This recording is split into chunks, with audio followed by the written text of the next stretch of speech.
الحمد لله نحمده ونستعينه ونستغفره ونؤمن به ونتوكل عليه ونعوذ بالله من شرور أنفسنا ومن سيئات أعمالنا من يهده الله فلا مضل له ومن يضلل فلا هادي له وأشهد أن لا إله إلا الله وحده لا شريك له وأشهد أن محمدا عبده ورسوله أما بعد فإن خير الحديث كتاب الله وخير الهدي هدي محمد صلى الله عليه وسلم وشر الأمور محدثاتها وكل محدثة بدعة وكل بدعة ضلالة وكل ضلالة في النار. أعوذ بالله من الشيطان الرجيم. بسم الله الرحمن الرحيم. وما خلقت الجن والإنس إلا ليعبدون. وقال تعالى الذي خلق الموت والحياة ليبلوكم أيكم أحسن عملا. وقال الله الذي خلق 7 سماوات ومن الأرض مثلهن يتنزل الأمر بينهن لتعلموا أن الله على كل شيء قدير وأن الله قد أحاط بكل شيء علما. محترم حاضرین، آج کے جمعہ کے خطبے کے لیے مجھے جو عنوان دیا گیا اور متعین کیا گیا وہ بڑا عام سا عنوان محسوس ہوتا ہے، جو ہمارے یہاں علماء کرام بار بار دہراتے رہتے ہیں. ہم اور آپ بھی اپنی گفتگو میں اس کا تذکرہ کرتے ہیں. ہمارے بچے بھی اجمالی طور سے یہ بات جانتے ہیں کہ اللہ رب العالمین نے ہمیں اور آپ کو اس دنیا کائنات کو کیوں بنایا.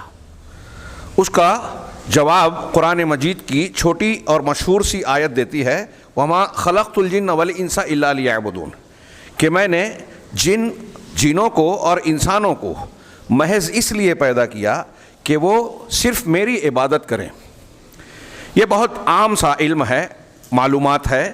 لوگ جانتے ہیں کہ اللہ تعالیٰ نے ہمیں اور آپ کو اپنی عبادت کے لیے پیدا کیا، لیکن اس مشہور بات کو تھوڑا سا گہرائی میں جا کے ہم دیکھتے ہیں، اس کی حقیقت کا جائزہ لیتے ہیں تو بہت حیرت اور افسوس ہوتا ہے کہ ایک وہ چیز جو بنیادی طور سے سب سے پہلا اور بنیادی سبق تھا دین کا، جو تمام انبیاء کرام علیہم الصلاۃ والسلام کی دعوت کا آغاز بھی تھا اور مرکز بھی تھا، اس بات کو اس طریقے سے تو لوگ جانتے ہیں کہ ہمارے اور آپ کی پیدائش کا مقصد عبادت ہے، لیکن اس مقصد کی تکمیل کے تعلق سے جو اس کے معنی اور مفہوم ہیں، تقاضے ہیں، شرائط ہیں، امت مسلمہ کا اکثر طبقہ اس سے ناواقف ہے.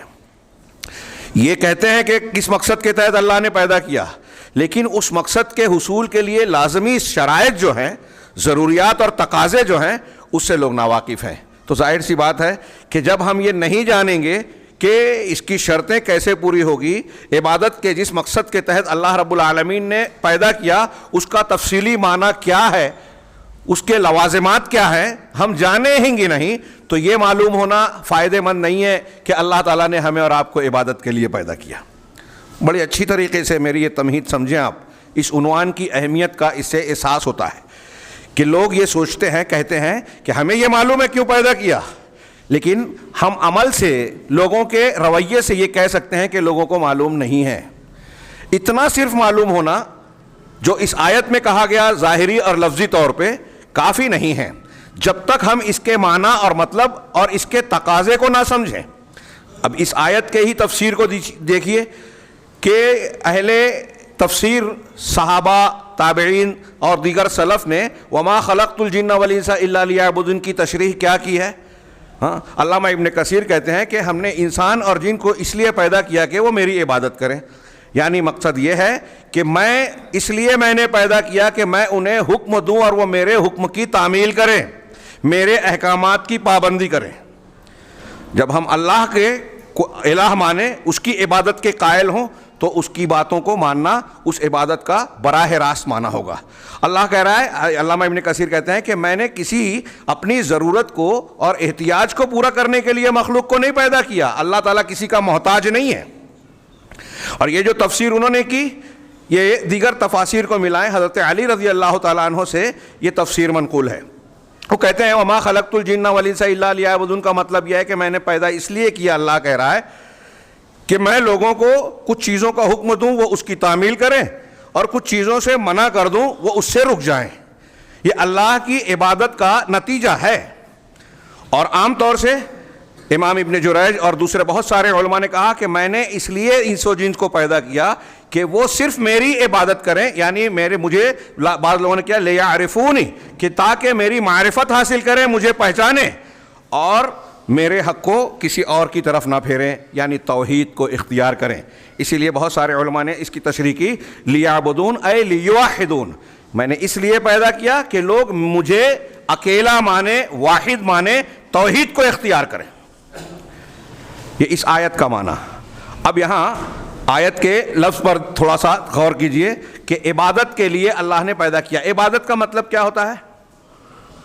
لغت میں عبادت کا معنی ہوتا ہے عبدہ یا عبدو کا معنی ہوتا ہے عاجزی اختیار کرنا، تذلل اور ذلت اختیار کرنا.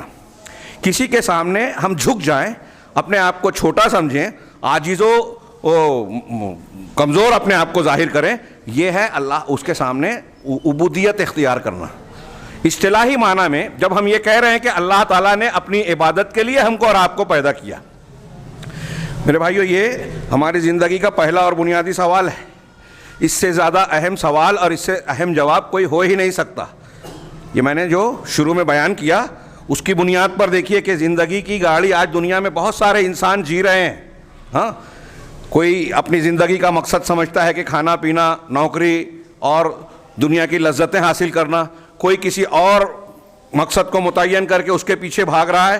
یہ ساری چیزیں انسان کی ضروریات اور دنیا کے مطالبات اور تقاضے ہو سکتے ہیں، لیکن زندگی کا یہ مقصد نہیں ہے. اور اس مقصد سے آدمی اگر پھرتا ہے تو گویا اپنے پیدا کرنے والے کو فراموش کر رہا ہے. افحسبتم انما خلقناکم عبثا وانکم الینا لا ترجعون، کیا تم یہ سمجھتے ہو کہ ہم نے تم کو یوں ہی عبث بیکار پیدا کر دیا اور ہمارے پاس تم کو لوٹایا نہیں جائے گا؟ اللہ رب العالمین کی ذات حکیم ہے، الملک الحق ہے، وہ کوئی کام بیکار کر ہی نہیں سکتا. فتعال اللہ الملک الحق لا الہ الا هو رب العرش الکریم. لہذا اس سوال کو غیر اہم نہ سمجھیں، اس گفتگو کو غیر اہم نہیں. ہم میں سے ہر شخص کو، مرد ہو یا عورت، جوان ہو یا بوڑھا، اس سوال کا جواب جاننا ہر شخص پر لازم ہے. اس کے بغیر ہمارا معاملہ کامیاب ہو ہی نہیں سکتا، ہماری زندگی بامقصد اور اچھی ہو ہی نہیں سکتی. چنانچہ میں اس تناظر میں عرض کر رہا ہوں کہ عبادت کا جس کے لیے اللہ نے پیدا کیا اس کا اصطلاحی معنی کیا ہے. اہل علم نے کئی تعریفات کی ہیں. مثال کے طور پہ ایک تعریف جو بہت مشہور اور متداول ہے وہ یہ ہے کہ العبادت اسم جامع ہاں لکل ما یحبہ اللہ ویرضاہ من الاقوال الظاہرۃ من الاقوال والافعال الظاہرۃ والباطنہ. بڑی جامع تعریف کہ عبادت کہتے ہیں ایک ایسے لفظ کو جو ہر اس چیز پر صادق آتا ہے، ہر اس چیز کے لیے بولا جاتا ہے جس کو اللہ تعالیٰ چاہتا ہے اور پسند کرتا ہے، بندوں سے چاہتا ہے اور پسند کرتا ہے. وہ اقوال ہوں یا افعال، ظاہر ہو یا باطن. ہم اپنی زبان سے ظاہر میں کوئی بات کہہ رہے ہیں، کوئی ظاہر میں کوئی عمل کر رہے ہیں، یا دل کے اندر کوئی عمل اور کوئی قول کہہ رہے ہیں.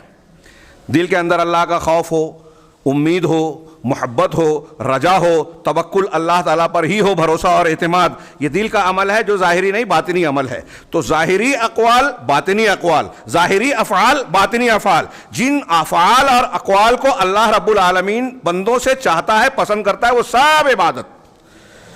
اس تعریف کو دماغ میں رکھ کے اچھی طرح سمجھیں. آج ہمارے یہاں بہت سارے لوگ جو شرک کرتے ہیں وہ عبادت کا مطلب نہیں سمجھتے، اس لیے بھی شرک کرتے ہیں.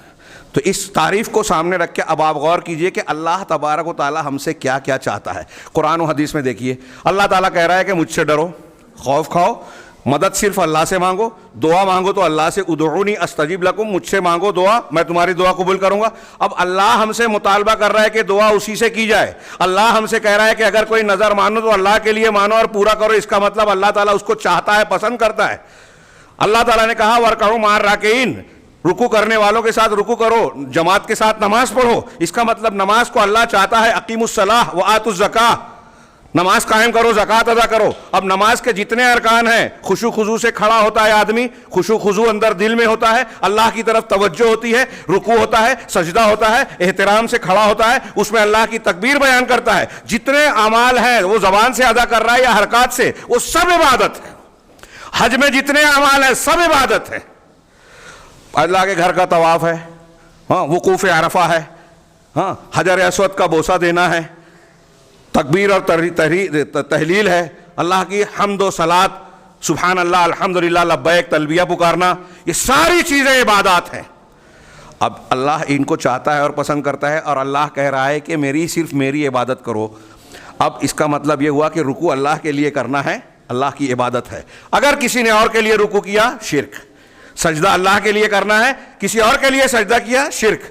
طواف اللہ تعالیٰ نے اپنے گھر کا صرف بتایا، اگر کوئی کسی قبر مزار کا طواف کرتا ہے شرک کرتا ہے. نظر و نیاز اللہ پسند کرتا ہے اور بندوں سے کہتا ہے کہ اچھی نظر مانو، تو یوفون بالنذر کہہ کے مومنین کی تعریف کی کہ وہ اپنی نظروں کو پورا کرتے ہیں. مطلب اللہ اسے چاہتا ہے، مطلب یہ عبادت ہے. اور جب عبادت ہے جو اللہ کے لیے خاص ہونی چاہیے، اگر کسی نے کسی بزرگ کے، کسی غیر اللہ کے نام کی نظر و نیاز منت مانی، شرک کیا. اللہ کا جیسا خوف ہونا چاہیے.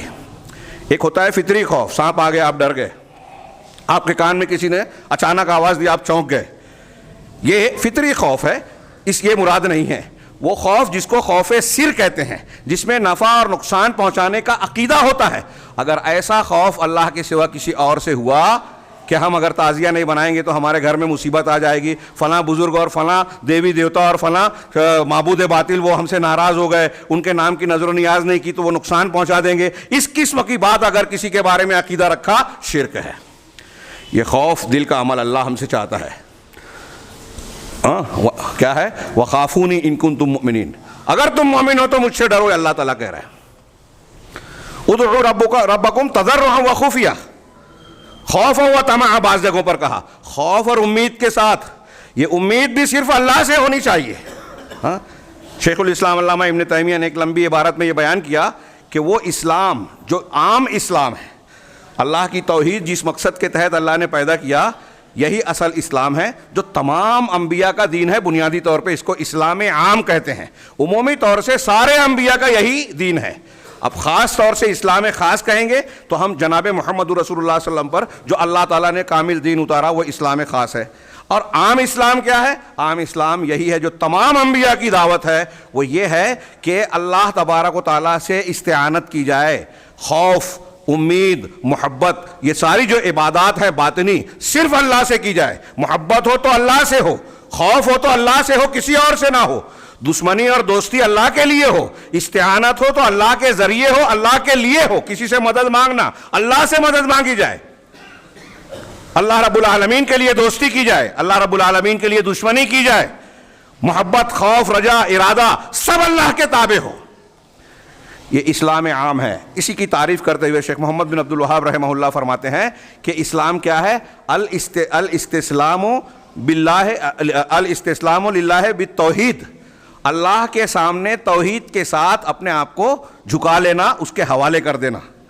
والانقیاد لہ بالطاعہ، اور اطاعت و فرما برداری کر کے اللہ کی باتوں کو ماننا. والبراءۃ من الشرک واہلہ، یہ تین جملہ. اور شرک اور اہل شرک سے لا تعلقی اختیار کرنا، یہ اسلام ہے. اور یہی اسلام جو توحید ہے، یہ ہمارے اور آپ کی پیدائش کا مقصد ہے. تھوڑی سی جو میں نے تشریح کی، جمعہ کا وقت بڑا محدود ہوتا ہے، آگے کچھ اور اہم باتیں بیان کرنی ہیں، اس لیے اس تشریح کو میں قرآن ہی کی کچھ دو آیتوں میں میں نے تین آیتیں خطبہ مسنونہ کے بعد پڑھی. دوسری آیت جو تیسرے نمبر پر پڑھی سورہ طلاق کی لیتے ہیں. سورہ طلاق کی بالکل آخری آیت نمبر 12. اللہ رب العالمین نے فرمایا اللہ الذی خلق 7 سماوات، اللہ ہی ہے جس نے 7 آسمانوں کو پیدا کیا.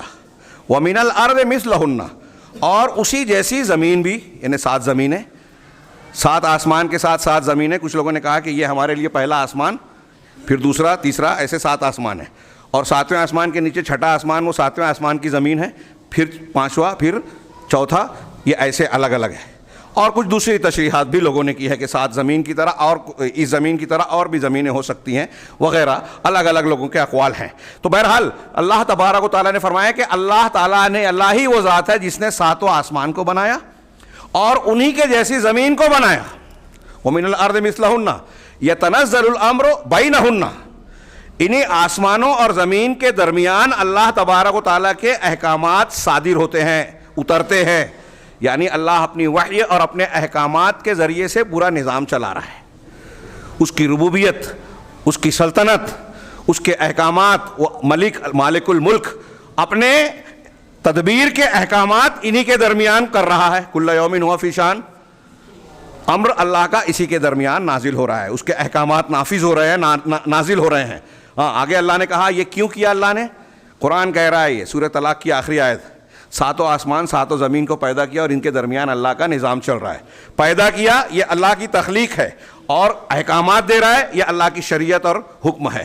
چنانچہ اللہ تعالیٰ آگے کہہ رہا ہے کہ لِتَعْلَمُوا أَنَّ اللَّهَ قَدْ أَحَاطَ بِكُلِّ شَيْءٍ عِلْمًا، معاف کیجیے، أَنَّ اللَّهَ لِتَعْلَمُوا أَنَّ اللَّهَ عَلَى كُلِّ شَيْءٍ قَدِيرٌ، کہ تم پہلی بات یہ جان لو کہ اللہ تعالیٰ ہر چیز پر قادر ہے۔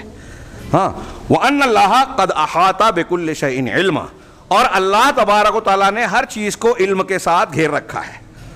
اللہ کا کلام ہے، سرسری بھی غور کیجئے تو بالکل واضح معنی ہے، ہدایت ہے۔ کیا ہے کہ اللہ نے 7 آسمان زمین ان کے درمیان کی چیزوں کو پیدا کیا، نظام چلا رہا ہے۔ کیوں؟ تاکہ ہم کو اور آپ کو علم حاصل ہو۔ کس بات کا علم حاصل ہو؟ کہ اللہ ہر چیز پر قادر ہے۔ ہاں، اللہ ہر چیز پر قادر، اور اس نے ہر چیز کو علم کے ساتھ گھیر رکھا ہے۔ کوئی نبی، کوئی فرشتہ، کوئی ولی، کوئی پیر، کوئی دیوی دیوتا، مظاہر فطرت میں سے کوئی اور مخلوقات میں سے کوئی بھی مخلوق، اس نے آسمان و زمین کو پیدا نہیں کیا، اس کا نظام کائنات میں نہیں چل رہا ہے، اس کے بارے میں ہم کو علم حاصل کرنا ضروری نہیں ہے۔ انبیاء کی تعلیم، انبیاء کے بارے میں جن کا جتنا علم ضروری ہے وہ اللہ تعالیٰ نے حکم دیا ہے کہ ان کی سنتوں کو جانو، سیرت کو جانو اور اتباع کرو۔ لیکن اللہ رب العالمین کی عظمت و کبریائی کو آسمان اور زمین کے ذریعے سے ہم کو معلوم کرنا ہے، یہ قرآن کہہ رہا ہے۔ تو گویا آسمان زمین اور ہم کو اس لیے پیدا کیا کہ ہم اللہ تبارک و تعالیٰ کو پہچانیں، اس مخلوقات کو، کائنات کے وسیع و عریض کو، چھوٹے سے چھوٹے جز سے لے کے بڑے سے بڑے وجود کو دیکھیں۔ ان میں اللہ کی نشانیاں نظر آئے گی، اس کی قدرت نظر آئے گی، اس کی عظمت نظر آئے گی۔ جب ہم اس طرح غور کریں گے تو اللہ رب العالمین کی معرفت اور پہچان حاصل ہوگی، اور جتنا بندہ اللہ کو پہچانے گا اتنا زیادہ اللہ کی عظمت دل میں آئے گی، اس کی کبریائی اور جلال کا سکہ بیٹھے گا، اس کی توحید مضبوط ہوگی، وہ جس مقصد کے تحت پیدا کیا گیا ہے اس مقصد پہ کاربند ہوگا۔ اور جب اللہ رب العالمین کی عظمت ہمارے دل و دماغ میں بیٹھے گی تو اللہ کے احکامات کی بھی ہمارے دل و دماغ میں عظمت ہوگی۔ ایک بڑا آدمی اگر ہم سے کوئی کہہ دے، یا ہمارے ابا، والد، دادا انتقال کے وقت، یا کوئی ایسا جس کی ہم عزت کرتے ہیں، اس نے کوئی بات کہی کہ ایسا ایسا کرنا، تو ہمارے یہاں عام آدمی کیا ہے، انہوں نے مجھ سے کہا ہے، میں ان کی بات کیسے ٹال سکتا ہوں۔ یہ جملہ ہم کسی نہ کسی کے بارے میں اس طرح کا جملہ بولتے ہیں۔ سوچئے تھوڑی دیر کے لیے کہ ہم جب یہ جملہ بولتے ہیں کہ ارے فلاں نے مجھ سے کہا ہے، اس کی بات میں نہیں ٹال سکتا، رد کر سکتا، کیوں کہہ رہے ہیں آپ ایسا؟ مطلب یہ کہ ان کی بڑی عزت ہے آپ کے دل میں، ان کو آپ بہت محترم مانتے ہیں، اور اتنی عزت دینے کا ایک حاصل یہ ہے، نتیجہ یہ ہے کہ جب وہ ہمارے لیے قابل عزت ہے، اس کا احترام ہے، تو اس کی بات کو ٹالنا احترام اور عزت کے خلاف ہوگا۔ بات سمجھ رہے ہیں؟ عزت اور احترام کے خلاف ہوگا۔ اب سوچئے تھوڑی دیر کے لیے کہ کائنات میں ایک مومن بندہ سب سے زیادہ عظمت و کبریائی والا کسے مانے گا؟ خالق و مالک ہمارا رب پروردگار اللہ ہے، پیدا ہونے سے پہلے سے پیدا ہونے مرنے کے بعد تک اسی کی دی ہوئی نعمتوں کے میں ہم جیتے ہیں، پیدا ہوتے ہیں۔ پیدا ہونے سے پہلے سے مراد ہمارے ماں باپ پہ بھی انہی کی فضیلت، روح ڈالنے سے پہلے نطفے کا استقرار وغیرہ اللہ کی ربوبیت سے ہوتا ہے، اسی کے پالنے اور پیدا کرنے سے ہم وجود میں آئے۔ تو ہمارا سارا معاملہ ظاہر باطن، ہمارا وجود، کھانا پینا، لباس، گھر بار، رشتہ دار، کاروبار، جتنی چیزیں دیکھیں سب اللہ کی دی ہوئی ہے۔ اور آسمان میں، زمین میں ہمارے ارد گرد کتنی نعمتیں ہیں پروردگار کی، یہ سورج، چاند، ستارے، ہوائیں، یہ موسم، کھانے پینے کی لذیذ چیزیں۔ ایک تو ہوتی ہے ضرورت، جانور کو دیکھتے ہیں زندگی بھر چارہ کھاتا ہے، ہم الگ الگ چیزیں کھاتے ہیں، ہم پر احسان ہے کہ نہیں رب العالمین کا، الگ الگ ڈھنگ سے کھاتے ہیں۔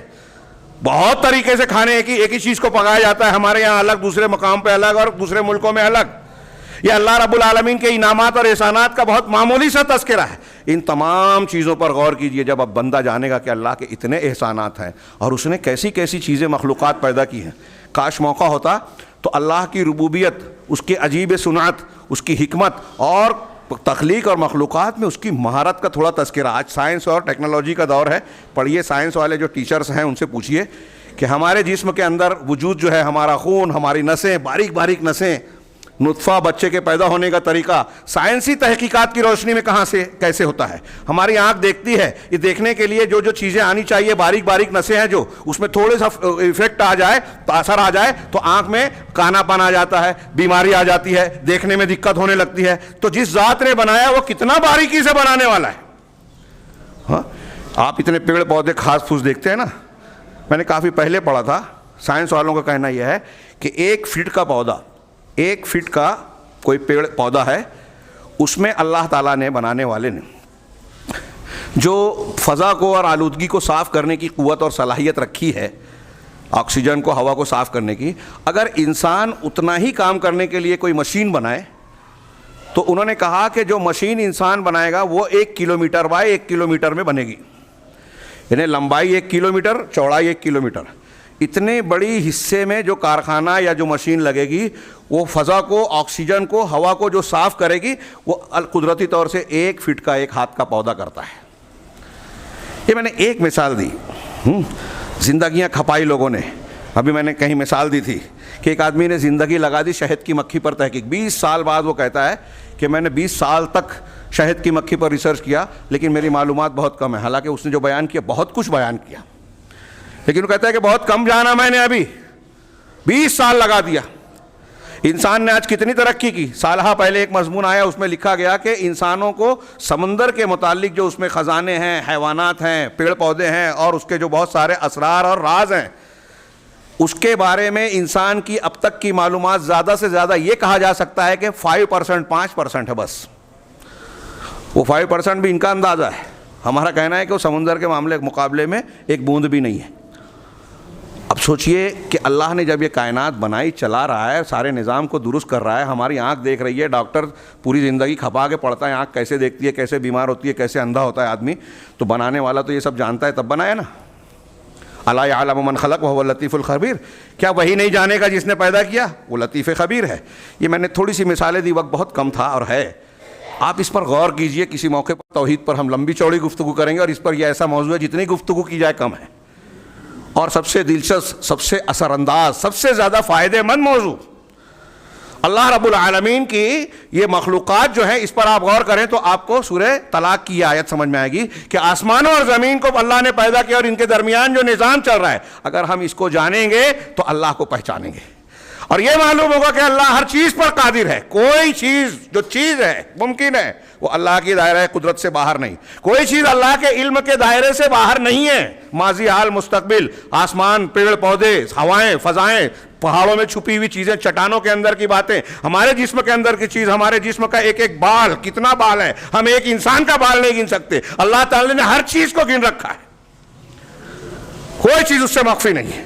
قرآن میں وَأَحْصَىٰ كُلَّ شَيْءٍ عَدَدًا، تاکہ تم جان سکو. یہ قرآن کی دوسری آیت ہے جو ہمارے پیدا کرنے کا مقصد بتا رہی ہے کہ یہ سب چیز اس لیے بنائی کہ ہم اللہ کو پہچانے، جانیں کہ اللہ ہر چیز پر قادر ہے اور اس نے ہر چیز کا، اس کا علم گھیر رکھا ہے، علم نے گھیر رکھا ہے. اب پہلی آیت کو دوسری آیت سے ملائیے کہ ہم جب یہ پہچانیں گے تو صرف اللہ کو عبادت کے لائق مانیں گے، توحید پر قائم رہیں گے. اللہ کا جو حق ہے کسی ایک کو رائی کے دانے کے برابر بھی نہیں دیں گے جب اللہ کو پہچانیں گے. کسی بزرگ سے، پیر سے، ولی سے، فرشتوں سے وہ معاملہ نہیں کریں گے جو اللہ سے کرتے ہیں. نہ ان کے لیے رکوع سجدہ کریں گے، نہ ان سے خوف اور امید باندھیں گے، نہ ان کے لیے نظر و نیاز کریں گے. کوئی کام جو اللہ کے لیے خاص ہے ان کے لیے نہیں کریں گے. یہ دوسری آیت میں نے پڑھی تھی. تیسری آیت جوڑیے. انسان کی پیدائش اور تخلیق کے مقصد کو جو قرآن بیان کرتا ہے، اللہ نے فرمایا سورہ ملک کی مشہور آیت، الذی خلق الموت والحیات لیبلوکم ایکم احسن عملا. اللہ ہی وہ ذات ہے جس نے موت کو اور حیات کو پیدا کیا. موت کو پیدا، حیات کو، زندگی کو پیدا کیا، سمجھ میں آتی ہے. موت کو بھی پیدا کیا، اس کا مطلب موت موجود ہے. ایک امر وجودی ہم کو دکھائی نہیں دیتی، الگ بات ہے. ہاں تو موت کو اور حیات کو پیدا کیا. کیوں پیدا کیا؟ لیبلوکم، تاکہ تم کو آزمائے، تاکہ تمہارا امتحان لے، ابتلا اور آزمائش کرے. ایکم احسن عملا، کس بات کا امتحان لے؟ کہ تم میں سے سب سے حسن، سب سے اچھے عمل والا کون ہے. یہاں غور کیجئے، بعض علماء نے تفسیر میں کہا، آج کل ہمارے یہاں لوگ بیان کرتے ہیں، ابھی ہم لوگ آ رہے تھے تذکرہ نکلا، فلاں بزرگ اتنی نماز پڑھتے تھے، ہاں اتنی رکعت پورے رات میں جو ہے 100 رکعت 1000 رکعت روز قرآن ختم کر لیتے تھے. یہ پسندیدہ نہیں ہے. اگر کسی نے کیا تو اس نے قرآن کے ساتھ جفا کی. 3 دن سے کم میں قرآن ختم کرنے سے اللہ کے رسولوں نے منع کیا. تو اللہ، بعض علماء نے یہاں کہا کہ اللہ نے یہ نہیں کہا کہ تاکہ تم کو آزمائے کہ تم میں زیادہ عمل کون کرتا ہے. زیادہ عمل کون کرتا ہے یہ نہیں، جو اچھا عمل کرنے والا ہے. اب اچھا عمل کرنے والا کون ہے؟ پہلی چیز اس میں اللہ کے یہاں جو عمل قبول ہونے والا ہے، نیک عمل ہے. میں دلیلوں کے بغیر اس وقت بتاؤں گا کیونکہ بات دوسری مضمون رہ جائے گی. ایک یہ کہ اس میں اخلاص ہو، نیت صحیح ہو. اور اخلاص کا پہلا معنی یہ ہے کہ شرک نہ ہو. اگر شرک آ گیا تو آدمی کا عقیدے میں ہی اخلاص نہیں رہا. شرک اکبر آ گیا تو کوئی عمل قبول نہیں ہے. وَلَقَدْ أَوْحَيْنَا إِلَيْكَ وَإِلَى الَّذِينَ مِن قَبْلِكَ، وَلَقَدْ أُوحِيَ إِلَيْكَ وَإِلَى الَّذِينَ مِن قَبْلِكَ. آپ کی طرف بھی یہ وحی کی، اوحینا ہے غالباً، ہاں آپ کی طرف بھی ہم نے وحی کی، اور آپ سے پہلے کے نبیوں کی طرف کیا وحی کی؟ لَإِنْ أَشْرَكْتَ لَيَحْبَطَنَّ عَمَلُكَ، کہ اگر آپ نے بھی شرک کیا تو آپ کے سارے عمل برباد. غور کیجئے، ایک آیت صرف اگر آپ اس پر غور کر لینا تو آپ اپنے دماغ، دل و دماغ میں یہ ٹھان لیں گے کہ ہم کو شرک اور توحید سب سے زیادہ سمجھنا چاہیے. یہ نہیں سمجھا تو ہمارے ساری زندگی کا عمل بیکار ہو سکتا ہے. نہ سمجھنے کی وجہ سے بہت سارے لوگ شرک کر رہے ہیں. ایک طرف تہجد، فضائل پر عمل، دین کا جھنڈا اٹھا کر دینی تعلیم کو اور حکومت کو قائم کرنے کا نعرہ، اور نہ جانے کیا کیا کرتے ہیں، لیکن توحید اور شرک سمجھے ہی نہیں ہے. تو لیبلوکم ایکم احسن عملا میں پہلی شرط یہ ہے کہ اخلاص ہو. ریاکاری بھی آ گئی تو عمل برباد. ریاکاری جس عمل میں آئے گا وہ عمل برباد ہوگا. شرک اکبر اگر آ گیا تو پورے اعمال برباد ہو جائیں گے. زندگی بھر کسی دن تہجد نہ چھوٹی ہو، کوئی فائدہ نہیں اگر شرک اکبر ہے. یہ پہلی شرط. دوسری شرط کہ وہ عمل، اچھا عمل اللہ کے یہاں وہ ہوگا جو محمد الرسول اللہ صلی اللہ علیہ وسلم کی سنت کے مطابق ہوگا، آپ کی اتباع اور مطابعت کے ساتھ کیا جائے. من عمل عملا لیس علیہ امرنا فہو رد. اس کی اور بھی بہت سی دلیلیں ہیں جس پر ہمارا حکم نہیں ہے. اگر ایسا کوئی عمل کرتا ہے، شب برات 15 شعبان نام دے کے آپ رات بھر عبادت کر رہے ہیں، اللہ کے رسول کا حکم نہیں ہے. اجتماعی قرآن خوانی آپ کا سب جگہ کر رہے ہیں، اللہ کے رسول اور صحابہ کا عمل نہیں ہے. تو یہ آپ اچھا سمجھ رہے ہیں لیکن یہ عمل اچھا نہیں ہے، کیونکہ اللہ کے رسول صلی اللہ علیہ وسلم کی تصدیق نہیں ہے، آپ کی سنت نہیں ہے، آپ کے دین کے خلاف ہے. ایسے کتنے اعمال، تہوار اور چیزیں، عبادات، اذکار لوگوں نے ایجاد کر لی ہیں. روز کی دعاؤں میں نئی نئی عبادتیں، نئی نئی دعائیں میڈ ان انڈیا چل رہی ہے اللہ کے رسول اور دین کے نام پر. اللہ کے ہاں قبول نہیں ہوگی. اگر آپ سنت کی اتباع کرتے ہوئے صبح کی دعائیں، شام کی دعائیں، دن بھر کی دعائیں، پیشاب پاخانے کی دعائیں، کھانے کی دعائیں، پھر 5 وقت کی نماز، 5 وقت کی نمازوں کے ساتھ نوافل، بچوں کے حقوق، عورتوں کے حقوق، ماں باپ کے حقوق، پڑوسیوں کے حقوق، ان کو ادا کریں. شریعت کی تعلیم حاصل کرنے کے لیے کچھ وقت نکالیں، قرآن کی تلاوت کے لیے کچھ وقت نکالیں. اس طرح سے جو فرائض اور احکامات بیان کیے گئے اس پر عمل کریں تو بدعت کے لیے ٹائم ہی نہیں ملے گا. اور جو بدعت پر عمل کرے گا تو وہ ان ثابت شدہ حقوق میں سے کچھ نہ کچھ ڈنڈی مارے گا. دین کے نام پر نکل رہے بال بچوں اور گھر کے حالات کا علم ہی نہیں ہے، ان کے حقوق گول کر دیے. یہ دین نہیں ہے. نبی صلی اللہ علیہ وسلم نے کہا میں سوتا بھی ہوں اور نماز بھی پڑھتا ہوں رات میں جاگ کے. بیویوں سے شادی کی ہے ان کا بھی حقوق ادا کرتا ہوں. ہاں 3 صحابہ سے جواب دیا تھا نا. ایک نے کہا تھا میں رات بھر سوؤں گا نہیں، میں ہمیشہ روزہ رکھوں گا، میں شادی نہیں کروں گا. تینوں سے کہا میں نے شادی بھی کی ہے، میں سوتا بھی ہوں اور روزے سے بھی رہتا ہوں، بے روزہ بھی. یہ میرا طریقہ اور سنت ہے، جو میرے طریقے پہ نہیں وہ میرے راستے پہ نہیں، اس کا مجھ سے تعلق نہیں. من رغب عن سنتی فلیس منی. کتنی کلیئر بات ہے، لیکن یہ لوگوں کی سمجھ میں نہیں آتی. تو تیسری آیت، تاکہ اللہ تم کو آزمائے کہ بہتر عمل والا کون ہے، اچھے عمل والا کون ہے. اب ان تینوں آیتوں کو ملائیے کہ ہم اللہ کو پہچانیں اور صرف اسی کی عبادت کریں. دنیا میں بہت سے مذاہب ہیں، مسلمانوں میں بہت سے فرقے ہیں، انہوں نے عبادت کے اور زندگی کے اس مقصد اور مطلب کو سمجھا ہی نہیں ہے. ایک طرف زبان سے چاہے وہ کہتے ہوں لیکن ان کی علم میں، ان کی معلومات میں فرق ہے. غلط اصولوں کو اختیار کر لیا، غلط منہج کو اختیار کر لیا، نتیجے میں عقیدہ اور زندگی کا پہلا سبق ہی بگڑ گیا. ابھی میں اس کی مثال دوں گا ایک. تو اللہ تعالیٰ نے ہم کو پیدا کیا تاکہ ہم اسی کی عبادت کریں. یہ بنیادی بات ہے کہ توحید پر رہیں، اور توحید پر جب ہم رہیں گے تو بہتر عمل والے رہیں گے. یہ دونوں لازم و ملزوم ہیں. ایک آدمی کے اندر اگر توحید نہیں ہے تو وہ آپ کو کتنا بھی اچھا نیک دکھ رہا ہے، ہاں، کتنا بھی فضائل پر عمل کر رہا ہے، ہاتھ سے تسبیح چھوٹتی ہی نہیں ہے، تہجد کبھی ترک نہیں کرتا، لیکن اگر توحید نہیں ہے تو وہ اچھا آدمی نہیں ہو سکتا. لکھ لیجئے، دیکھ لیجئے اس کے معاملات میں گڑبڑ ملے گی. بھائی کا حق، بہن کا حق، اس کا حق، اس کا حق مار کر رکھا ہے، اور اس خوش فہمی میں ہے کہ 2 رکعت پڑھوں گا، فلاں فضیلت پہ عمل کروں گا، فرشتے میری مغفرت کی دعا کر لیں گے، سب صاف ہو جائے گا. غلط دین کو یہ بنا کر رکھا ہے. یہ میں بہت سنجیدگی سے اور درد سے کہہ رہا ہوں، غصے سے نہیں. اور غصہ ہونا چاہیے کہ جو لوگ اس قسم کی باتیں پھیلا رہے ہیں وہ غلط دین پھیلا رہے ہیں، نبیوں کا دین نہیں پھیلا رہے ہیں. میں ابھی بار بار ایک بات کہتا ہوں کہ ہمارے ہاں یہ دیکھیے کہ اللہ تعالیٰ نے کس لیے پیدا کیا کہ توحید مانو، کس لیے پیدا کیا کہ ہم اللہ کو پہچانیں. یہاں دعوت و تبلیغ کا کام کر رہے ہیں، اور بزرگوں کے واقعات، ہاں، وہ ہوا میں اڑتے تھے، پانی پہ چلتے تھے، آگ میں بیٹھ کے ہنسی مذاق کرتے تھے، ہاں، کرامت کھیلتے تھے، فلاں وجود فلاں نماز پڑھتے تھے، ہاں، مردوں کو زندہ کر دیا، یہ اللہ کے حقوق بھی ان کے اندر ڈال دیے جو صفات ہیں. مذاق ہے یہ؟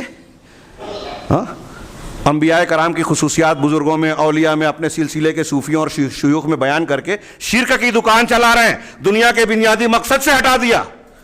میں یہی عرض کرنا چاہتا ہوں. اس خطبے میں مقصود اصل صرف یہ جواب نہیں ہے. خطبے کا عنوان ہے کہ ہماری تخلیق کا مقصد، انسان کی پیدائش کا مقصد. تو یہ جواب کہ اللہ نے ہم کو توحید کے لیے پیدا کیا، یہ کافی نہیں ہے. اس کو بیان کرنے کی ضرورت بھی نہیں ہے. ضرورت اس کی ہے کہ اس مقصد کو جو اللہ نے اور رسول نے بیان کیا، تمام انبیاء نے جس کی تعلیم دی، اس کو سمجھا جائے، برتا جائے، اختیار کیا جائے.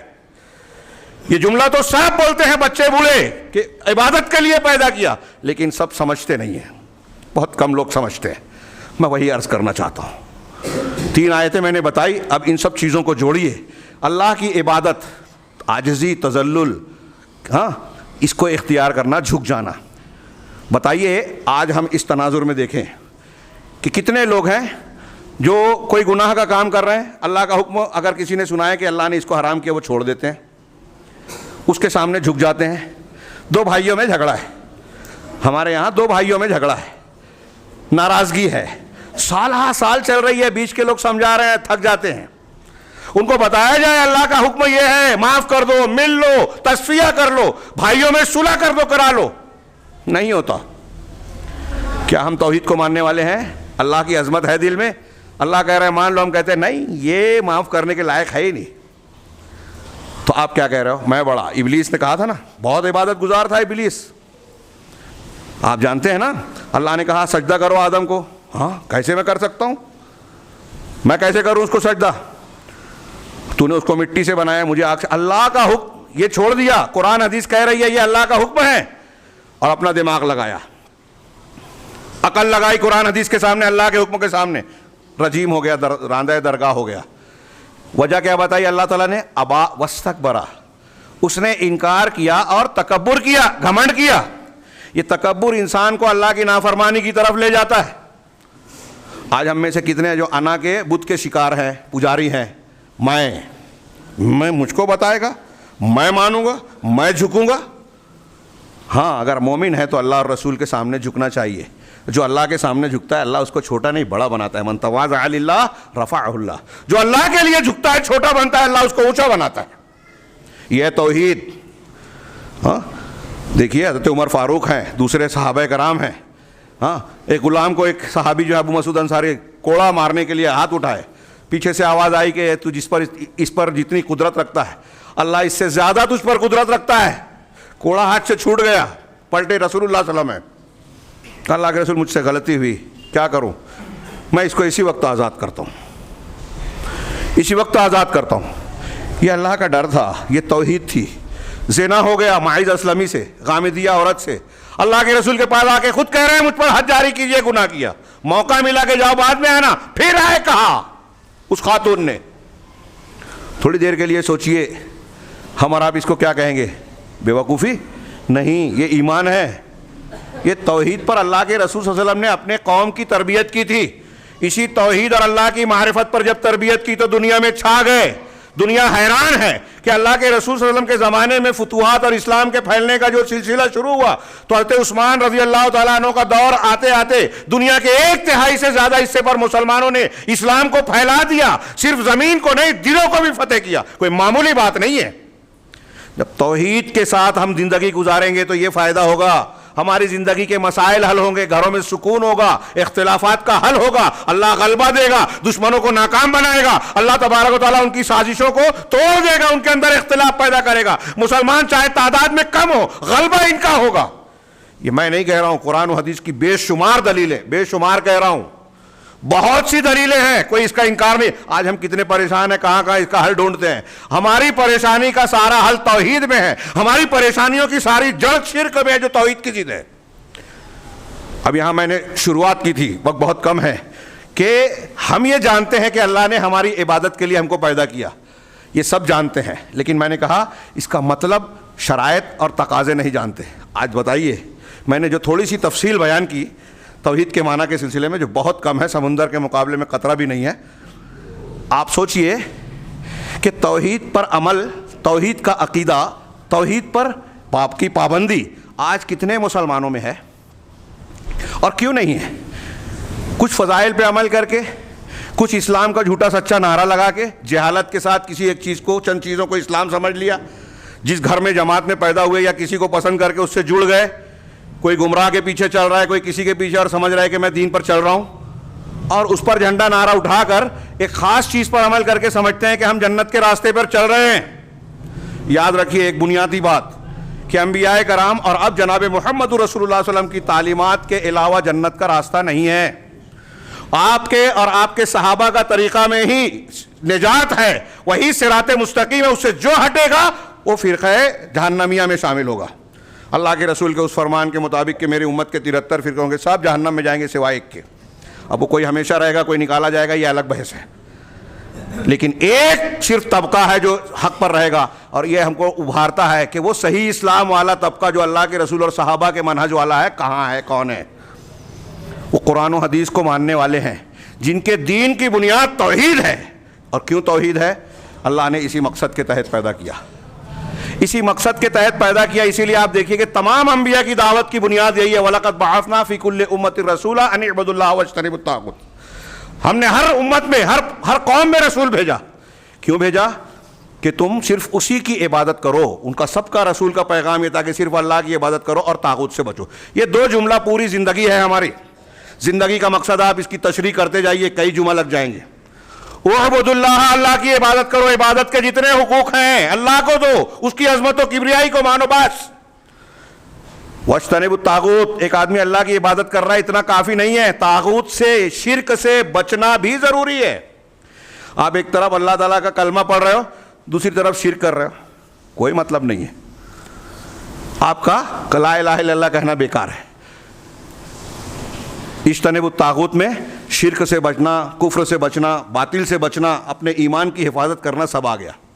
انبیاء کی تعلیم یہی ہے، سچا راستہ بتانا، غلط اور باطل راستوں سے بچانا. یہ دو طریقے ہیں، دونوں کو لے کے چلنا ہوگا. اب آپ اس اہمیت کو سمجھیں کہ اللہ رب العالمین نے تمام انبیاء کی دعوت کو یہیں سے شروع کیا. تمام انبیاء کی دعوت کا خلاصہ یہی ہے، لا الہ الا اللہ اسی کی تعبیر ہے کہ ہم اللہ کے سوا کسی کو معبود برحق نہ مانیں، اس کے سوا کوئی معبود برحق نہیں ہے. یہ کلمہ توحید ہے، کلمہ اخلاص ہے، العروۃ الوثقیٰ ہے. اس کے 20 نام ہیں جو اس کی فضیلتیں بتاتے ہیں. اس کی کیا فضیلت ہے کلمہ لا الہ الا اللہ کی؟ کیوں اتنی فضیلت ہے؟ اس لیے کہ ہماری پیدائش کا مقصد ہے. ایک بندہ اگر لا الہ الا اللہ صحیح تقاضوں کے ساتھ، شرائط کے ساتھ جانتا اور مانتا ہے تو یہ کوئی چھوٹی بات نہیں ہے. اس آدمی کا لا الہ الا اللہ، حدیثوں میں ہے کہ اگر 7 آسمان اور اس میں جو کچھ ہے اللہ کو چھوڑ کر، 7 آسمان اور اس کے اندر کی چیزیں، 7 زمین اور ان کے اندر کی چیزیں ترازو کے ایک پلڑے میں رکھی جائے. لا الہ الا اللہ کی فضیلت جانیے، توحید کی ہمارے زندگی کا جو مقصد بیان کرتا ہے. اگر ترازو کے ایک پلڑے میں 7 آسمان، 7 زمینیں اور ان کے درمیان کی چیزیں رکھی جائیں اور دوسرے پلڑے میں لا الہ الا اللہ رکھا جائے تو اللہ کے رسول نے فرمایا کہ لا الہ الا اللہ، اللہ تعالیٰ کی ایک روایت میں کہ اللہ نے یہ کہا حضرت موسیٰ سے کہ لا الہ الا اللہ کا پلڑا بھاری ہو جائے گا، جھک جائے گا. کتنا وزندار کلمہ ہے یہ. لیکن سوال ہے کیوں؟ اسی لیے اس کلمے کی فضیلت میں اور کتنی حدیثیں ہیں کہ جو 100 مرتبہ کہے گا لا الہ الا اللہ وحدہ لا شریک لہ لہ الملک و لہ الحمد وہو علی کل شیء قدیر، جو 24 گھنٹے میں یا دن میں 100 مرتبہ کہہ لے گا اس کو 10 غلام آزاد کرنے کا ثواب ملے گا، 100 نیکیاں ملے گی، 100 گناہ مٹیں گے. اور اس دن جس دن اس نے یہ کہا اس دن اس کے جسم کے اندر شیطان داخل نہیں ہوگا، اور اس دن اللہ کے نزدیک اس سے زیادہ کوئی محبوب نہیں ہوگا سوائے اس کے جو 100 سے زیادہ مرتبہ اس کو کہے. ایسی اور بھی فضیلت کی حدیثیں ہیں جو اس وقت بیان نہیں کر سکتا میں. یہ 1-2 میں نے مثال دی کہ لا الہ الا اللہ کی عظمت کیوں ہے. اور چونکہ یہ ہماری زندگی کا مقصد ہے، مقصد حیات ہے، پیدا ہی اسی لیے ہوئے، اسی لیے اہل علم نے کہا کہ سورہ فاتحہ کی جو آیت ہے ایاک نعبد و ایاک نستعین، یہ سورہ فاتحہ کا خلاصہ ہے. یہ بھی میں نے کئی مرتبہ یہاں بھی بیان کیا ہے کہ پورا قرآن جو ہے پچھلی آسمانی کتابوں کا خلاصہ ہے، مہیمن ہے، فیصل ہے، اور سورہ فاتحہ پورے قرآن کا خلاصہ ہے. اور ایاک نعبد و ایاک نستعین یہ سورہ فاتحہ کا خلاصہ ہے کہ بندہ اس میں یہ کہہ رہا ہے کہ پروردگار صرف تیری ہی عبادت کرتے ہیں. یہ لا الہ الا اللہ کی ترجمانی ہے، تیری علاوہ کسی کی عبادت نہیں کرتے. و ایاک نستعین، اور صرف تجھ سے ہی مدد مانگتے ہیں، کسی اور سے مدد نہیں مانگتے. یہ لا حول ولا قوت الا باللہ کی ترجمانی کہ تیرے سوا کسی کی طاقت اور قوت نہیں ہے جو ہم کو کچھ دے دے، چھین لے، روزی دے دے، ہماری مشکلات کو آسان کر دے، حاجت روا، مشکل کشا، ہاں غریب نواز، سب اللہ ہی ہے، دینے والا وہی ہے. پوری کائنات میں ایک چھلکے کا بھی کوئی مالک نہیں ہے اللہ کے سوا، یہ قرآن کہتا ہے. تو ہم تیری ہی عبادت کرتے ہیں. اب یہاں اس کی تفسیر کا بھی موقع نہیں کہ اللہ نے عبادت کے ساتھ استعانت بھی کہا، کیونکہ اللہ کی عبادت ہم کر سکیں، توحید پر قائم رہیں، اس میں بھی اللہ کی مدد کے بغیر ہم نہیں کر سکتے. یہ توحید ہے. اس میں اگر آپ نے کسی اور کا وسیلہ، مردے کا، اس کا شخصیت کا لگایا کہ فلاں کے وسیلے اور طفیل سے دعا سن لے، جیسا کہ آج ہمارے یہاں کچھ لوگ کرتے ہیں، یہ بھی ایاک نستعین کے خلاف ہے. مدد صرف اللہ سے. ہاں جس چیز پر کوئی زندہ ہے، قادر ہے، اس سے آپ کہتے ہو کہ میں کہوں کہ آپ پانی لا دیجئے اور آپ پانی لا دیے، تو یہ استعانت نہیں ہے، کیونکہ میں بھی آپ کے لیے لا سکتا ہوں. آپ جو انسان کی قدرت میں ہے کر سکتا ہے، موجود سے آپ کہہ رہے ہیں قادر ہے وہ، تو یہ استعانت میں عبادت والی استعانت نہیں ہے. تو اسی لیے اتنی فضیلت ہے. اب وقت نہیں رہا، بہت کم. میں ایک اہم نتیجے کی بات کرنا چاہتا ہوں کہ یہ سب چیزیں ہم جانیں، اس کی فضیلتیں بہت پڑھتے ہیں، لیکن میں عرض کر رہا ہوں کہ لا الہ الا اللہ یا اپنی زندگی کا مقصد آج بہت سارے لوگ، عوام تو عام آدمی تو عام آدمی ہے، جاہل تو جاہل ہے، جو خواص ہیں، مسلکوں کی دکان چلانے والے اصحاب جبہ و دستار ہیں، وہ بھی لا الہ الا اللہ کو یا تو سمجھتے نہیں، جانتے نہیں، اس کی غلط تشریح کرتے ہیں، غلط معنی بیان کرتے ہیں، اس کی شرائط نہ لوگوں کو سمجھاتے ہیں، نہ لوگوں کے اندر یہ ذوق اور شوق پیدا کیا کہ اس کو جانیں، جبکہ یہ ہمارے لیے بہت ضروری ہے. ایک آدمی لا الہ الا اللہ کہہ رہا ہے، آپ یہ اچھی طرح جان لیں. یہاں جیتانہ میں نے ابتدائی دروس میں جو عصر کے بعد ہوتا ہے، شیخ عبدالرزاق بن عبد المحسن البدر کی کہ ایک کتابچے کی تشریح شروع کی تھی، وہ ادھورا رہ گیا، اور مجھے ایسا لگا کہ بہت سارے لوگوں کو اس کی اہمیت کا احساس نہیں ہے. اس میں لا الہ الا اللہ کی شرائط بیان کی جا رہی تھی. شرطیں ہیں کہ اگر یہ شرط نہیں پائی گئی تو آپ کروڑ مرتبہ لا الہ الا اللہ کہو، بے فائدہ ہے. 7 شرطیں، بعض علماء نے 8 شرطیں بیان کی. میں سرسری ذکر کروں، اس کو دلیلوں اور تفصیل کے ساتھ ہم بیان کر رہے تھے درس میں. سب سے پہلے یہ کہ لا الہ الا اللہ کا علم ہونا چاہیے. اس کا معنی مطلب کیا ہے؟ ہاں ابھی میرے ہاتھ میں جو کاغذ ہے، میں نے کچھ نمونہ رکھا ہے کہ لا الہ الا اللہ کے معنی ہی کو بگاڑ دیا لوگوں نے، صوفیوں نے، سید قطب صاحب نے، مولانا مودودی صاحب نے معنی ہی بدل دیا. جو قرآن حدیث اور تمام انبیاء، صحابہ اور امت کے تمام مسلمہ علماء کا، معتبر علماء کا معنی کے یہاں مسلمہ معنی ہے، اس کو تبدیل کر دیا. تو پہلے لا الہ الا اللہ کا علم ہو. فَعْلَمْ أَنَّهُ لَا إِلَهَ إِلَّا، قرآن کہتا ہے علم حاصل کرو کہ اللہ کے سوا کوئی معبود نہیں. اس کا مطلب آپ کو اس کا علم ہونا چاہیے. قرآن کہہ رہا ہے علم ہو. دوسرا اخلاص. من قال لا الہ الا اللہ خالصا من قلب، قیامت کے دن سفارش کس کو ملے گی؟ حضرت ابو ہریرہ کی حدیث ہے بخاری میں. تو اس کے جواب میں صرف مفہوم بیان کر رہا ہوں. اللہ کے رسول نے کہا جو لا الہ الا اللہ خالصا من قلبہ، دل کے اخلاص کے ساتھ، خلوص کے ساتھ جو کہے گا، مطلب لا الہ الا اللہ کے ساتھ خلوص کا ہونا ضروری ہے. تیسری، لا الہ الا اللہ کے ساتھ یقین کا ہونا ضروری ہے. اگر یقین ہے تو ایمان ہے. ایمان کا مطلب ہی یقین ہوتا ہے. اگر آپ کو شک ہو گیا اللہ کے ذات میں، صفات میں، ربوبیت میں، الوہیت میں کسی معاملے میں شک شبہ ہو گیا تو آپ کا ایمان نہیں رہا۔ کافی دلیلیں ہیں، فی الحال موقع نہیں۔ مستيقنا بها قلبه بھی قوی لفظ حدیث میں۔ اسی طریقے سے لا الہ الا اللہ کے شرطوں میں سے ایک ہے کہ انقیاد ہو۔ آپ لا الہ الا اللہ کہہ رہے ہو تو اب اللہ کو معبود مانا تو اب اللہ کے احکامات کی تابع داری، انقیاد مانے ہوتا ہے پیروی، تابع داری۔ اللہ نے جو کچھ کہا قرآن میں اور جو کچھ رسول کے ذریعے سے ہم کو دیا ہم سر جھکا دیں، مان لیں۔ اس نے کہا داڑھی رکھ لو، ارے داڑھی سمجھ میں نہیں آتی، کسی نے یہ کہا تو نہیں مانا۔ جتنا کوئی آدمی اللہ اور رسول کی بات کو رد کرتا ہے اتنا وہ توحید کی مخالفت کرتا ہے۔ یہ جملہ لکھ لیجئے، ہاں، ساری نیکیاں توحید کی شاخ ہے، سارے گناہ شرک کی شاخ ہے۔ اب شرک اصغر بھی ہو سکتا ہے، کچھ نیکیاں برائیاں کرنے سے انسان اسلام سے خارج نہیں ہو جاتا۔ شرک اکبر کرے گا تو اس کا لا الہ الا اللہ ٹوٹ جائے گا، اسلام سے باہر ہو جائے گا۔ تو انقیاد ہونا چاہیے، جو ابھی لیبلوکم ایکم احسن عمل اور یہ چیزیں ہیں۔ اب آپ دیکھیے کہ ایک آدمی فضائل پہ عمل کر رہا ہے، ایک آدمی اسلامی حکومت قائم کرنے کی بات کرتا ہے، لیکن آپ بولے توحید، ارے کیا وہی لگا رکھا ہے، مسلمانوں کا یہ معاملہ ہے، اتنا بھاؤ بڑھ رہا ہے، کورونا کی مہنگائی بڑھ رہی ہے، کورونا کا مسئلہ ہے، سیاسی طور سے یہ ہو رہا ہے، مسجدوں پہ حملہ ہو رہا ہے اور یہ ہو رہا ہے، اور آپ توحید کی بات کرتے ہو۔ جو ایک کہتا ہے اس سے بڑا جاہل میں کسی کو نہیں سمجھتا۔ تمام انبیاء کرام کیسے بھی مسائل آئے توحید ہی کیے، اور یہ بتایا کہ ہمارے تمام مسائل کا حل توحید ہی ہے، توحید سے ہی سارے معاملات سدھریں گے، اللہ کی مدد ملے گی، اصلاح ہوگی۔ توحید ہوگی تو آپ ماں باپ کی عزت کرو گے، توحید ہوگی تو آپ چوری نہیں کرو گے، توحید ہوگی تو آپ زنا نہیں کرو گے، توحید ہوگی تو آپ چھپ چھپ کر موبائل دیکھنے والے موبائل نہیں دیکھیں گے، توحید ہوگی تو ہماری بچیاں ارتداد مرتد نہیں ہوں گی، غیروں سے شادی نہیں کرے گی۔ توحید کو اگر آپ نے سکھا دیا تو ہر سماج کے ہر طبقے میں اور ہر شعبے میں اصلاح ہوگی۔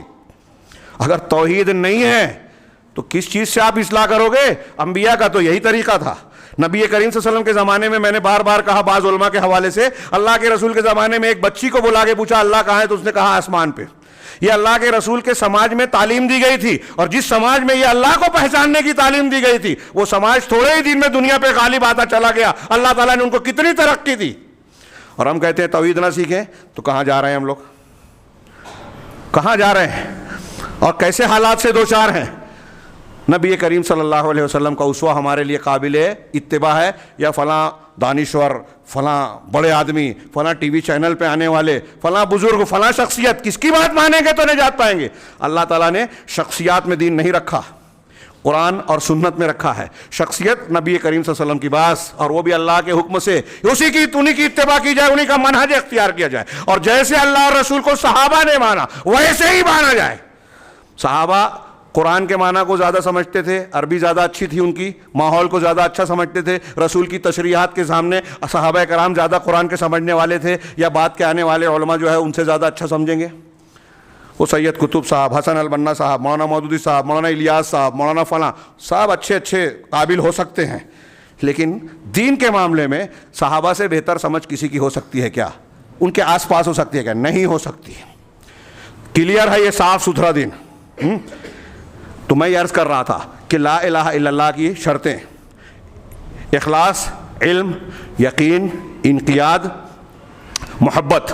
لا الہ الا اللہ سے بھی محبت اور لا الہ الا اللہ کو ماننے والوں سے بھی محبت، ہاں، ان سے محبت ہو۔ اسی طرح اس میں صدق ہو، صدق ہو یعنی سچائی ہو، آپ منہ سے بول رہے ہیں اور دل میں کچھ اور ہے، ایسا نہیں چلے گا۔ ہاں، اہل شرک اور شرک سے براءت کا اظہار ہو، یہ سب شرائط ہیں۔ اب آپ سوچئے کہ کیا صرف لا الہ الا اللہ جو آج ہمارے ہاں بولا جاتا ہے ابھی مطلب بھی نہیں سمجھتے تو علم ہی نہیں ہوا، شرط جانے ہی نہیں ہے تو ایمان کہاں سے ہوا؟ اب آپ لا الہ الا اللہ کا ورد کر رہے ہیں کہ ایک اتنی مرتبہ پڑھ لیا تو یہی ہے فضیلت، جب آپ جانتے ہی نہیں تو فضیلت کہاں سے؟ ہاں، ہم دیکھتے ہیں مزاروں پہ لا الہ الا اللہ کا جھنڈا لگا ہے اور نیچے شرک ہو رہا ہے، یعنی جھنڈے پہ لکھا ہے توحید کہ صرف عبادت اللہ کی ہونی چاہیے، اور اس جھنڈے کے نیچے جو دوسروں کی عبادت ہو رہی ہے، کتنا بڑا مذاق ہے یہ! شیطان کیسے ہنستا ہوگا، ایک طرف توحید کا کلمہ لکھ رکھا ہے اور نیچے اس کا مذاق اڑایا جا رہا ہے۔ ہمارے یہاں کامن ہے، آپ ہندوستان میں تو دیکھتے ہی ہیں۔ یہاں وقت نہیں ہے اس لیے میں بہت شارٹ میں یہ باتیں کہہ رہا ہوں اختصار کے ساتھ کہ توحید کی یہ شرائط سامنے رکھیے، اور پھر ایک اور موضوع ہے، علماء نے باقاعدہ اس پر کتابیں لکھی ہیں، نواقض ایمان، نواقض لا الہ الا اللہ، نواقض ایمان الگ الگ ناموں سے، کہ لا الہ الا اللہ کو توڑ دینے والی چیزیں، ایک طرف ہم لا الہ الا اللہ کو کہتے ہیں، مانتے ہیں، اپنے آپ کو مسلمان سمجھ رہے ہیں، فضیلتیں بیان کر رہے ہیں، لیکن دوسری طرف ہمارے عقیدے میں، ایمان میں، تعامل میں کچھ ایسی چیزیں آ جاتی ہیں جس سے ہمارا لا الہ الا اللہ ٹوٹ جاتا ہے، بگڑ جاتا ہے، اللہ کے ہاں اس کی کوئی حیثیت نہیں رہ جاتی۔ جیسے آپ لا الہ الا اللہ کہہ رہے ہیں مثال کے طور پہ، اب شرک اکبر کی کوئی بھی شکل کسی نے اختیار کی، شرک اکبر، اب شرک کی کتنی کتنی شکلیں ہیں، کیسی، ابھی گنڈا تعویذ لوگ پہنتے ہیں، یہ شرک ہے۔ بعض حالتوں میں شرک اکبر ہوتا ہے، بعض حالتوں میں شرک اصغر ہوتا ہے۔ ہاں، اگر اس پر عقیدہ ہے کہ یہ ہم کو نفع نقصان پہنچائے گا، یہ ہم کو بچائے گا مصیبت سے، شیطان سے، پریشانی سے، آسیب سے، یہ اس کے اندر شکتی، پاور، طاقت اگر مانا تو یہ عقیدہ ہو گیا، شرک اکبر ہو گیا۔ اور اگر اس پر عقیدہ نہیں ہے تو چونکہ اللہ اور رسول نے اس کو سبب نہیں بتایا، جائز نہیں بتایا، اس لیے اس کو سبب ماننا شرک اصغر ہوگا۔ یہ میں نے ایک مثال دی۔ زبانوں میں ہمارے یہاں شرک ہوتا ہے، ہاں، ارے پھلاں کا دیا کھاتا ہوں، آپ دیکھیں گے ٹرک پہ اور گاڑیوں پہ میں نے دیکھا یہ تو خواجہ کا کرم ہے لکھا ہے۔ ہاں، خواجہ کا کرم ہے، آپ کو آٹو ملا، گاڑی ملی، خواجہ کا کرم۔ ہاں، خواجہ کب سے کرم کرنے لگے؟ خواجہ جب پیدا نہیں ہوئے تھے تو کرم کون کرتا تھا؟ خواجہ کو کس نے پیدا کیا؟ ہم ان کی تنقیص نہیں کر رہے ہیں، لیکن یہ جملہ بول کے یہ لوگ اللہ کی بے عزتی کر رہے ہیں۔ اللہ رب العالمین کائنات کو دیتا ہے، آپ اگر صرف اپنے ابا کو بجائے اپنی اماں کو بولو گے میرے ابا یہ نہیں وہ ہیں، تو کس کو گالی دے رہے ہیں آپ؟ باپ کو بھی گالی دے رہے ہیں، ماں کو بھی گالی دے رہے ہیں، تو خوش ہو جائیں گے کہ میرا باپ یہ نہیں وہ ہے؟ یہ تو صرف ذریعہ بنا، برداشت نہیں کرتا۔ پوری کائنات کا خالق مالک رب العالمین ہے، سب کچھ وہ دے رہا ہے، اور آپ گن کسی اور کا گائیں۔ نعمت اس نے دی، آپ بولے کہ فلاں نے دیا۔ بارش اس نے برسائی، آپ کہیں کہ فلاں بابا نے برسائی، فلاں ستارے نے برسائی۔ اس کی اللہ کی نعمت اللہ نے دی، آپ بولو ڈاکٹر نے جان بچائی۔ اگر ڈاکٹر کو ڈاکٹر اللہ نہیں بناتا، وقت پر پہنچاتا نہیں، وقت پر دوا کی تجویز کی توفیق نہیں دیتا، تو وہ ڈاکٹر آپ کا علاج کر پاتا؟ کہتے ہیں ڈرائیور بہت اچھا تھا ورنہ میرا ایکسیڈنٹ ہو جاتا، مر جاتا، بریک مار دیا صحیح وقت پہ۔ ڈرائیور کو ڈرائیور کس نے بنایا؟ بریک مارنے کی توفیق کس نے دی؟ وقت پر دماغ چلانے کی توفیق کس نے دی؟ اس لیے کہنا چاہیے الحمدللہ ڈاکٹر ڈرائیور نے حاضر دماغی سے کام کیا، اللہ تعالیٰ کا شکر ہے کہ اس نے توفیق دی اور اس نے بچا لیا۔ اللہ کا فضل ہے کہ ڈاکٹر کے علاج سے میرے ابا بچ گئے۔ اللہ کی طرف اصلاً نسبت کیجئے۔ ابھی کورونا سازش ہے، یہ ہوتا ہے، مہنگائی حکومت بڑھا رہی ہے، اس کی پالیسی غلط ہے، ہو سکتا ہے یہ اسباب ہیں۔ اور دنیا میں شرک کی ایک بہت بڑی وجہ یہ ہے کہ اسباب کو لوگ اصل مان لیتے ہیں۔ نقصان پہنچانے کا سبب بن رہا ہے سانپ، ہندو قوم اس کو پوج رہی ہے، وہ نقصان کا ذریعہ ہے، سبب ہے، اس کے اندر شکتی طاقت نہیں ہے اللہ کی۔ ہاں، پیسہ ہے یا کوئی فائدے کی چیز بن رہی ہے، اس کو پوج رہے ہیں کہ یہ ہمارے فائدے کی چیز ہے۔ گاہک کو بھی عبادت کر رہے ہیں، بول رہے ہیں بھگوان مانتے ہیں، تو یہ اسباب کو یہاں پوجا کے لائق مانا جانے لگا۔ بہت اچھی طرح یہ دماغ میں دنیا میں جتنے مشرکین ہیں انہوں نے اسباب کو شریک ٹھہرا دیا اللہ کا، ان اسباب کو بنانے والا خود اللہ ہے۔ تو یہ دوسری بات یاد رکھیے کہ توحید کی شرائط بھی اچھی طرح سمجھیں کہ ہم لا الہ الا اللہ کہہ رہے ہیں، ہم لا الہ الا اللہ جب کہہ رہے ہیں تو ہم پیدا ہونے کے مقصد کو پورا کر رہے ہیں۔ ایاک نعبد و ایاک نستعین نماز میں پڑھ رہے ہیں تو ہم اسی عہد کی تجدید کر رہے ہیں۔ اب اس کی تکمیل کیسے ہوگی؟ قرآن اور حدیث کے تقاضوں کو سمجھ کر پورا کر کے۔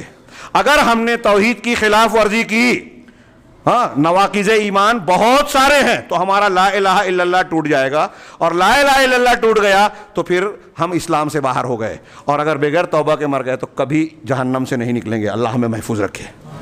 یہ دوسری بات۔ اب میں یہاں آخری بات یہ کہنا چاہتا ہوں، جو میں نے بہت بڑی بات کہی تھی، اور اس کو بڑی بھی سمجھیے اور بہت غور سے بھی سنیے۔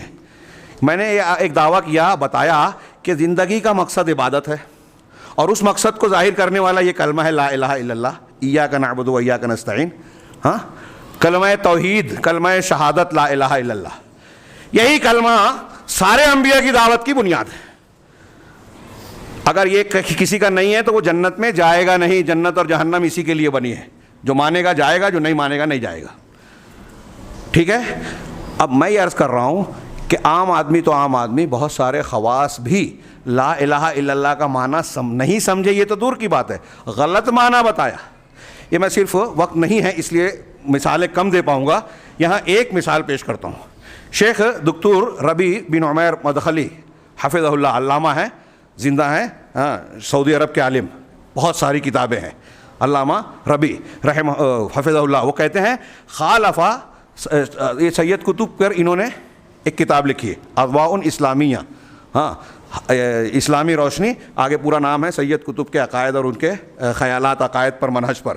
تو اس میں انہوں نے ایک جگہ لکھا عنوان قائم کر کے کہ لا الہ الا اللہ کی تفسیر میں ہی سید قطب نے علماء توحید، علماء تفسیر، علماء فقہ اور معتبر علماء لغت، جو معتبر علماء ہیں نا، جو عقیدے کے علماء ہیں، تفسیر کے قرآن کی تفسیر کرنے والے علماء ہیں، فقہ اور حدیث کے علماء ہیں، اور جو عربی زبان کو جاننے والے علماء ہیں. یہ بہت بڑی بات انہوں نے کہی ہے، کاش موقع ہوتا تو میں اس کو تھوڑا واضح کرتا.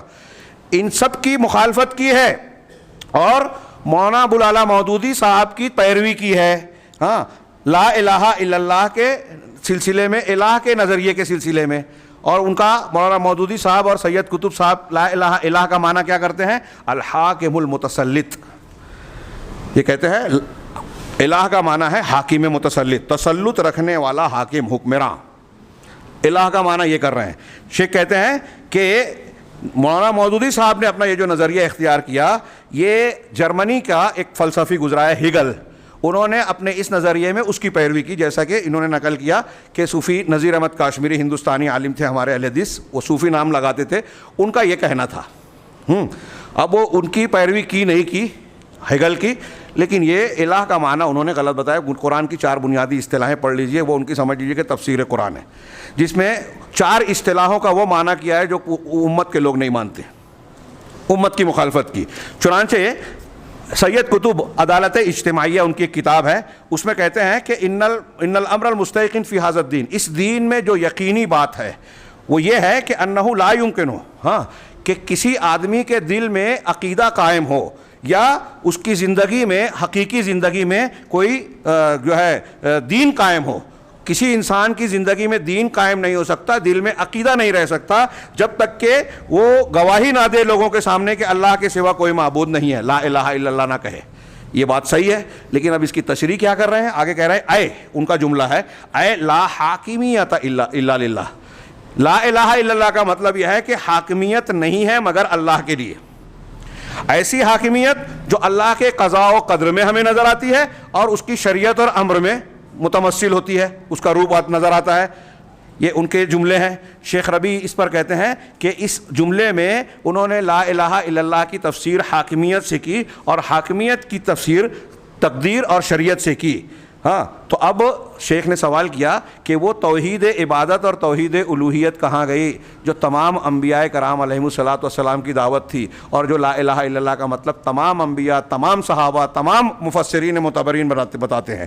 کہتے ہیں کہ یہ حقیقی معنی جو لا الہ الا اللہ کا ہے کہ اللہ کے سوا کوئی معبود برحق نہیں، یہی حقیقی اور خاص معنی ہے لا الہ الا اللہ کا. ہاں، اور شیخ سید قطب نے اس معنی کو ضائع کر دیا، توحید کو ضائع کر دیا.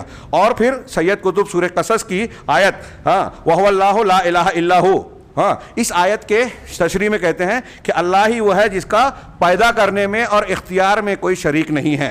اسی طرح سید قطب قُلْ أَعُوذُ بِرَبِّ النَّاسِ مَلِكِ النَّاسِ إِلَٰهِ النَّاسِ، الہ الناس میں الہ کا لفظ ہے، لوگوں کے معبود. اس کی تشریح میں کہتے ہیں سورہ ناس میں کہ وَالْإِلَٰهُ هُوَ الْمُسْتَعْلِي الْمُسْتَوْلِي الْمُتَسَلِّطُ، الہ وہ ہے جو تمام لوگوں پر تسلط رکھتا ہے، سلطان اور حاکمیت والا ہے، سب پر اختیار رکھتا ہے.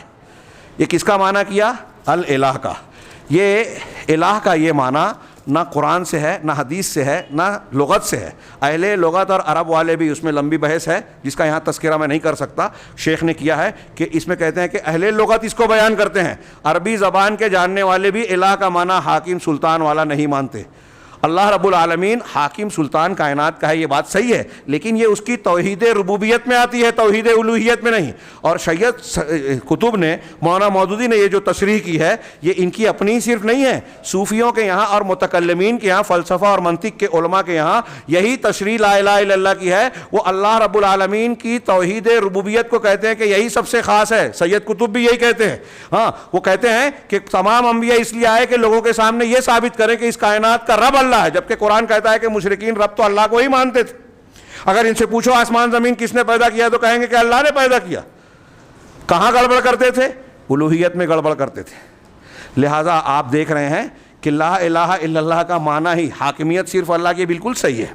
اب تھوڑی دیر کے لیے یہاں وقت ہوتا تو میں مثالیں دیتا، صرف اشارہ کروں. آپ دیکھیے کہ نجاشی بادشاہ تھے نا، آج پورے اس فکر کے ماننے والے، ان کے متبعین اسلامی حکومت قائم کرنے کا جھنڈا لگاتے ہیں، اور جو کام نہیں کر سکتے اس پہ محنت کرتے ہیں. ہاں، حکومت قائم کرنا اگر ہماری طاقت نہیں ہے تو اللہ ہم سے نہیں پوچھے گا یہ کیوں نہیں کیا. لیکن آپ کے گرد پیش میں اگر قبر پرستی ہو رہی ہے، شرک ہو رہا ہے، آپ اس پہ نہیں ٹوکے بولے، اس کی فکر نہیں کیے تو اللہ پوچھے گا. جو کر سکتے ہیں کہے مت کرو، اختلاف ہوگا. اور جو نہیں کر سکتے، جس سے امت لفڑے میں پڑتی ہے، پریشانی میں آتی ہے، قتل و غارت گری کا بازار گرم ہوتا ہے، وہ بیان کرتے ہیں سارے لوگ کافر ہو گئے، قتل کر دو، یہ کر دو، اور اسلامی حکومت قائم کرنے کے لیے طاقت، قوت اور زور کا، دھماکوں کا استعمال کیا جائے. ان کی پوری تاریخ ہے، اس میں اس کی تفصیل میں آپ جائیں گے تو حیرت انگیز طور پر آپ کو یہ چیزیں معلوم ہوگی. تو میں یہ عرض کر رہا تھا کہ اس بنیاد پر ہاں کیا نتیجہ نکلا کہ ایک بہت بڑا طبقہ آج عالم اسلام میں مسلمان نوجوانوں کا اور لوگوں کا ہے جو حاکمیت قائم کرنے کے لیے توحید الوہیت کے تقاضوں کو فراموش کر کے بس اسلامی حکومت قائم کی جائے، اسلامی حکومت. خود اللہ رب العالمین کی توحید، عظمت و کبریائی کو جاننے کے لیے کوشش ہی نہیں کرتے. وہ جو بچی جانتی تھی اللہ کے رسول کے زمانے میں کہ اللہ عرش پر ہے، وہ آج بڑے بڑے لوگ نہیں جانتے، اللہ کو نہیں پہچانتے اور اللہ کے دین کو قائم کرنے کی بات کرتے ہیں. کیا یہ ممکن ہے؟ بات سمجھ میں آتی ہے؟ پہلے اللہ کو آپ خود تو پہچانیں، پھر قائم کرنے کی بات کیجئے گا. اس کا پروسیجر ہے. اللہ نے ہم کو جو مکلف بنایا ہم کریں. اور دوسری طرف یہ اہل تصوف اور ہمارے یہاں جو دوسرے لوگ ہیں جو قبروں کو پوج رہے ہیں اور دوسری شخصیات کو پوج رہے ہیں، اس کا بھی قانون چلے گا. اللہ اور رسول کی بات پیش کرو تو نہیں، ہمارے تو پیر صاحب ہیں، ہمارا تو سلسلہ ہے نقشبندیہ، چشتیہ، قادریہ، اس کو مانیں گے. جو یہ کہہ رہے ہیں وہ بھی دراصل لا الہ الا اللہ کا غلط معنی سمجھنے کی وجہ سے.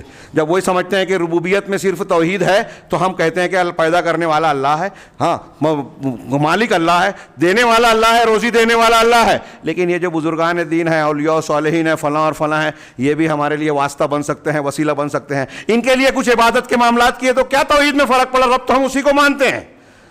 تو لا الہ الا اللہ کی تشریح لوگوں نے غلط کی، اس کے تقاضوں کو نہیں سمجھا، اس کی شرائط کو نہیں سمجھا. اس لیے یہ جاننے کے باوجود امت کا ایک بہت بڑا طبقہ کہ اللہ تعالیٰ نے ہم کو پیدا کیا اپنی عبادت کے لیے، پھر بھی اس کے خلاف جاتے ہیں، اپنی اللہ کی عبادت کی بجائے دوسروں کی عبادت کر رہے ہیں، یا پھر عبادت کے الگ الگ ایجاد کیے ہوئے راستے بدعت و خرافات کی شکل میں اختیار کرتے ہیں. دونوں ہی گمراہی ہے. اللہ سے دعا ہے کہ وہ ہمیں اپنی زندگی کے مقصد کو سمجھنے کی توفیق عطا فرمائے، اسی پر زندہ رکھے، اسی پر موت دے، اور اس کی برکت سے دنیا اور آخرت میں اللہ تعالیٰ ہمیں کامیابیوں سے نوازے. وآخر دعوانا ان الحمدللہ رب العالمین. بارک اللہ لنا ولکم فی القرآن المجید ونفعنا وإیاکم بالآیات والذکر الحکیم انہ تعالی جواد کریم ملک بر رؤوف رحیم.